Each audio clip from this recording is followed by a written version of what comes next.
बोखावजायै लखिमपुर जिल्ला दुलाराय बाथौ गौथुमनि बानजायनायाव खुंगा नैथि दैदेनगिरिफोरनि फोरोंथाय बादा खुंफुंदों। दिनै सानसेनि हाबाफारि लानानै गगामुग बियाब बाथौ गौथुमनि जतिसपुर बाथौ खुंगा नैथि दैदेनगिरिफोरनि फोरोंथाय बादाखौ गाहामै खुंफुंदों। दिनैनि बे दैदेनगिरिफोरनि फोरोंथाय बादा हाबाफारियाव फुंखा सुबुं बिबुंथि महरै बाहागो लायो language consultant competition research for South Asian language एकाडेमिकनि इनचार्ज डक्टर प्रफुल्ल बसुमतारिया। लोगोसेनो हांख्रायजानाय आलासि महरै अदालगुरि जिल्ला दुलाराय बाथौ गौथुमनि लोगो नेहाथारि राजुकुमार दैमारिया।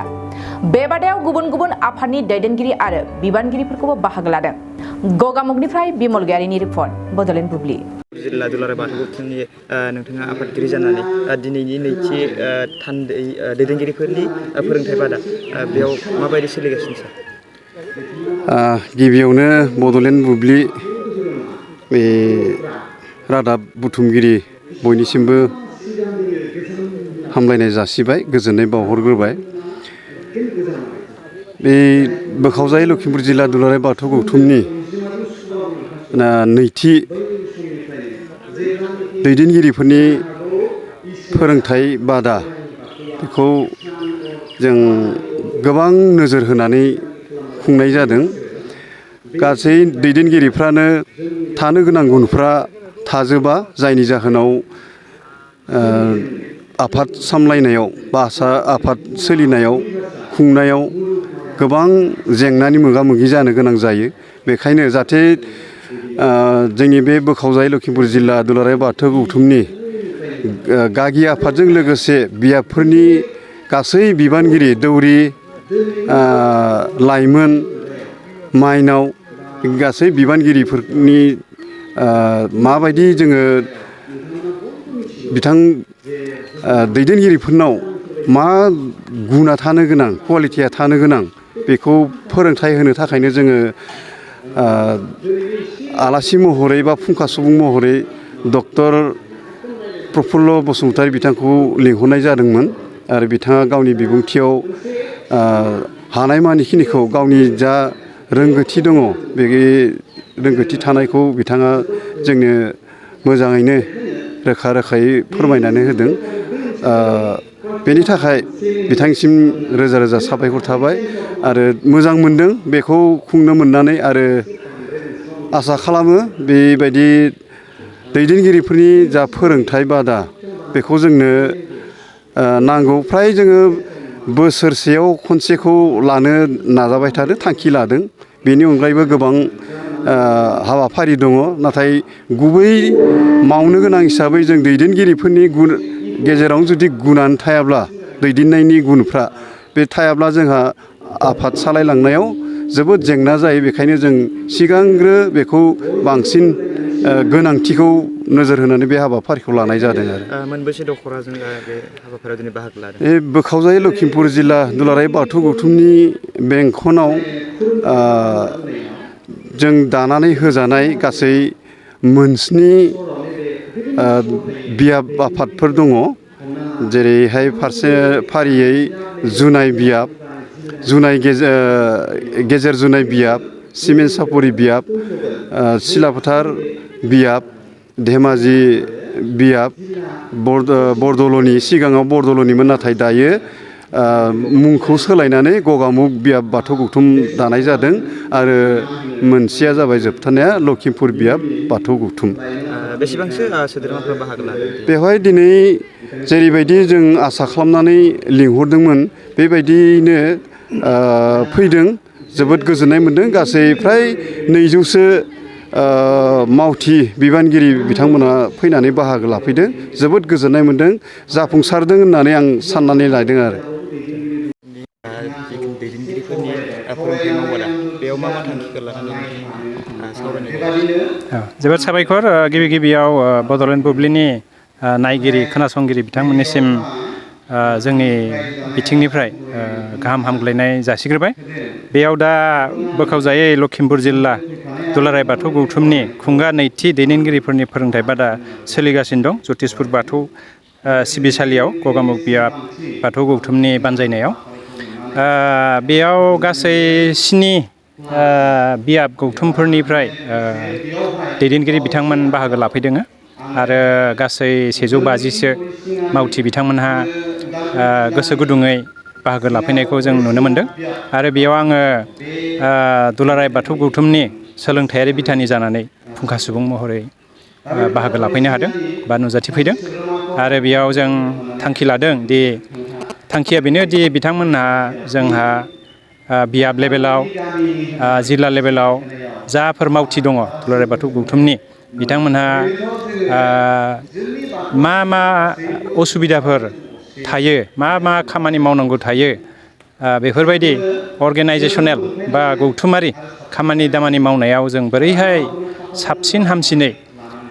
बेले बेजे गैयाजासे आवगायलांनो हागोन आरो बेजों लोगोसे धोरोमारि गियानखौ बांहोनानै जोङो साफा साफा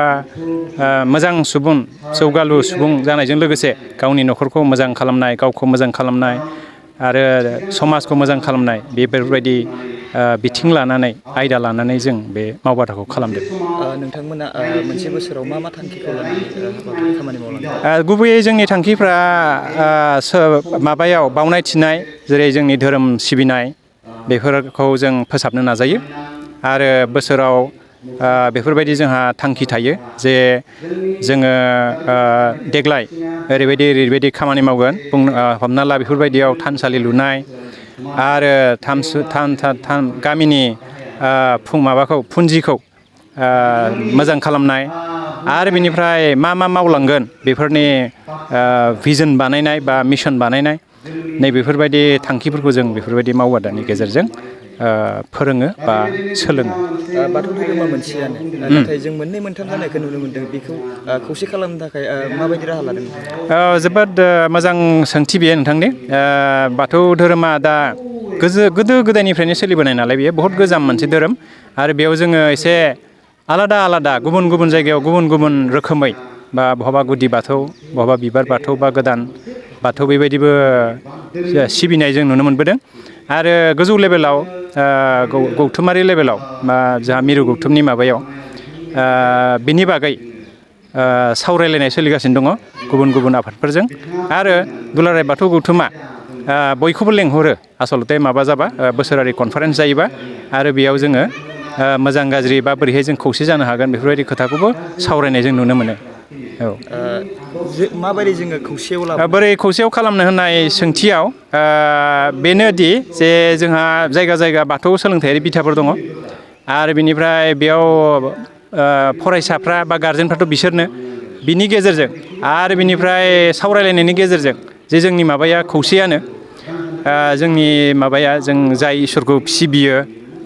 आफा इसोर बोराइ बाथौआ जोंना मोनसेयानो जोङो आलादा जानो नाङा बे सावरायलायनायनि गेजेरजों जालांगोन आरो बे सावरायलायनाय माबाया सोलिगासिनो दङ इतिमध्य गोबांबार थांबाय बिथांमोनखौबो लेंहरबाय बे बिथांमोननि खाथियाव थांबाय आलादाफोरनियाव दा बेफोरबायदि सावरायनायनि गेजेरजोंनो जों खौसे खालामनायनि माबाखौ लानांगोन मानो होनबा जोंनि हादोरा डेम'क्रेटिक कान्ट्रि बयहाबो मोन्थाय दङ गावनि माबाजों सोलिलांनायनि बा माबानायनि आवगायलांनायनि सिबिनायनि बिनिखाय जों रावखौबो प्रेसार होनो हाया बा माबा खालामनो हाया बेफोरबायदि नारसिननो हाया दा बेनिखाय गोसोआ खौसे जायोबा जोंनि मावनाय दांनायखौ मोजां नुयोबा बयबो बेयाव माने साफिगोन बेखौनो आं बुंनो नागिरो। साननैसो सिगां मोनसे जोङो गुबुन धोरोमा जोंनि बाथौ धोरोमखौ लानानै गोबां बाथ्रा बुंनायखौ जों नुनो मोन्दोंमोन बिथाङानो जाबाय इउटुबार पास्टर जेम्स मामोन बिना जिसुनि बे जोंनि बाथौ धोरोमखौ लानानै फुथुला बानायनानै बिथाङा माखासे गिदिर खोथा बुंदोंमोन जोंनि बाथौ धोरोमनि सायाव बिनि सायाव सारमोना मा बुङो? बिनि बेलायाव जों बेखौनो बुंगोन दि बयहाबो गावबागाव मोन्थाय दं राइट दं माबानि फ्रिदम अफ स्पिच होननानै बुङो जायखौ बुंनो हायो खिन्थु बुंनायनि सिगां बाथ्रा बुंनाया बिथाङाबो बा बिथांखौ फल' खालामग्रा मानसिफ्राबो साननो नांगोन दि बे बाथ्राया बेसेबां सैथो बेसेबां राइट बेसेबां रं बा नंखाय ना नंगौ बियो दा बाथौ धोरोमखौ बयबो मिथिगौ जे बर'नि गुदि धोरोमा बेनो बाथौआनो बेखौ हाइ स्कुलाव फरायनाय गथ'फ्रा कलेजाव फरायनाय गथ'फ्रा साफ्रोमबो फरायनांगौ गावनि थुनलाइ बिजाबाव आरो बिनिफ्रायनो गासिबो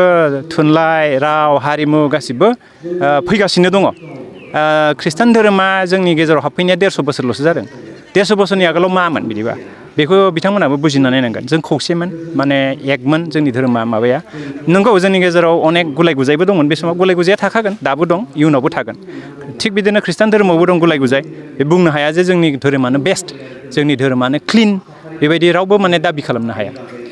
जोंनि बर'फ्रा गावजों गावसो जिथुखि दान्थे बिदान्थे जालायबाय थायो नाथाय गुबुन हारिजों जानो हाया बे धोरोमखौ लानानै बर'जों बर'नो जुदि बेफोरबायदि जालायबाय थायोबा जोंनि बर' हारिया बे जोबोद मोजां नङा बेयो माने अलखद बे गाज्रि दुखुनांथाव बाथ्रा जों गावनि गेजेरावनो धोरोमखौ लानानै जुदि दान्थे बिदान्थे जालायबाय थायोबा जोंहा अनेक खामानि मावनांगौ दं पलिटिकेल बिथिङाव एजुकेसनेल बिथिङाव समाजारि बिथिङाव जोंनि बेफार बानिज्य फालांगि बायदिसिना अनेक बिथिङाव जोंहा मावनांगौ दं जोङो धोरोमाथ' मोनसे गावबागाव फोथायनायसो बियो गावनि न'खरनिसो बा गावनि गामिनिसो बेखौ गामियाव दोननानै गावनि न'खराव दोननानै गावनि गोसोआव दोननानै जोंहा हारि हिसाबै बर' माहारि हिसाबै जोंहा मा मावनांगौ दं राजनितिक बिथिङाव थुनलाइ बिथिङाव हारिमु बिथिङाव नैबेफोरावसो जोङो माने कनसेन्ट्रेसनखौ जोंनि गियानखौ जोंनि माबाखौ डिरेक्सनखौ मोजां खालामनो नाजानांगौ आरो नाखि बा धोरोमनि बेलायाव नांलाय खमलाय खालामालासिनो बा दान्थे बिदान्थे खालामालासिनो नैबेफोरावसो जोङो नोजोर होनांगौ आरो मोनसे गोजोनथाव खौरां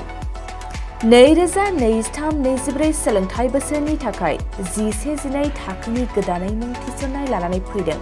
बाक्सा जिल्लानि सालबारि बाजारनि साखाथियाव थानाय सेन्ट जेभियार्स इंलिश स्कुला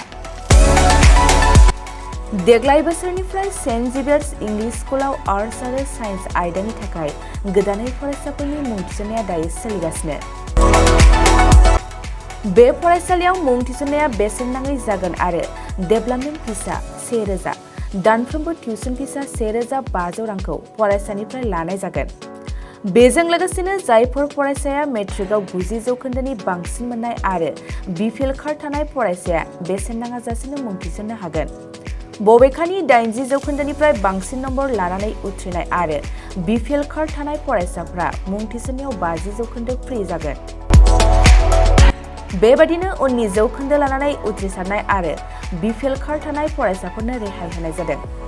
लोगोसे बे फरायसालियाव फरायसाफोरनि थाखाय हस्टेलनि खाबुबो दं गोसो गोनां फरायसाफ्रा सेन्ट जेभियार्स इंलिश स्कुलाव 11-12 थाखोनि गोदानै मुं थिसननायनि बागै आबुं बाथ्राखौ मिथिनोब्ला नैबे मबाइल नम्बर 9954427791 आव थोंजों सुलाद लानो हागोन